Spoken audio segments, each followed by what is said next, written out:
दोस्तों, भारत को हिंदू देवी देवताओं की जन्मभूमि कहा जाता है। भारत के विभिन्न स्थानों से किसी न किसी देवी या देवता की जन्म कथा जुड़ी हुई है। लेकिन क्या आपने कभी सोचा है कि हिंदू धर्म के सभी देवी देवताओं का जन्म आखिर भारत में ही क्यों हुआ? इसके लिए आपको भारत के प्राचीन इतिहास को समझना होगा। हमें भारत का प्राचीन इतिहास कई पुराणों और ग्रंथों में मिलता है। दोस्तों, आज का भारत वैसा नहीं था जैसा हजारों साल पहले था। उस समय भारत बहुत बड़ा था और इसे जम्बू द्वीप के नाम से जाना जाता था। जम्बू द्वीप का क्षेत्र मेरू पर्वत और इलावृत क्षेत्र के नाम से भी प्रसिद्ध था। भगवान राम के काल से हजारों वर्ष पहले प्रथम मनु, स्वयंभू मनु के पौत्र और प्रियव्रत के पुत्र ने इस भारतवर्ष की स्थापना की थी। हिंदू धर्म ग्रंथों में भारतवर्ष का नाम कैसे पड़ा, इस पर कई कहानियां हैं।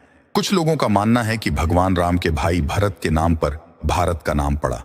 वहीं स्कंद पुराण के अनुसार भारत नाम ऋषभदेव के पुत्र भरत के नाम पर पड़ा। उस समय का भारत भौगोलिक रूप से बहुत बड़ा था, जिसे अखंड भारत भी कहा जाता था। दुनिया में आज भी कई देश हैं जहां हिंदू धर्म के अनुयायी रहते हैं और सनातन रीति रिवाजों के अनुसार पूजा करते हैं। थाईलैंड में सनातन संस्कृति का गहरा प्रभाव है, जहां आज भी सनातन संस्कृति के चिन्ह गर्व से अंकित हैं। इंडोनेशिया में भी भगवान ब्रह्मा, विष्णु और महेश को समर्पित विशाल और आकर्षक प्राचीन मंदिर हैं। मेक्सिको में भगवान गणेश और सूर्यदेव की मूर्तियां प्राप्त हुई हैं।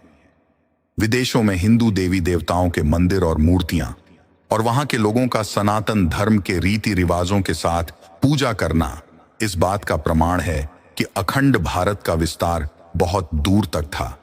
इससे आप अंदाजा लगा सकते हैं कि अखंड भारत कितना विशाल था। तो दोस्तों, इसी कारण भारत में ही सभी देवी देवताओं का जन्म हुआ था। इससे यह भी पता चलता है कि हमारे सनातन धर्म का विश्व में कितना व्यापक प्रसार था। दोस्तों, मुझे उम्मीद है कि अब आपको समझ में आ गया होगा कि सभी देवी देवताओं का जन्म भारत में ही क्यों हुआ। हमारे महान सनातन धर्म के लिए कमेंट में जय हो सनातन धर्म जरूर लिखें और ऐसे ही और वीडियोस के लिए हमारे चैनल को सब्सक्राइब करें।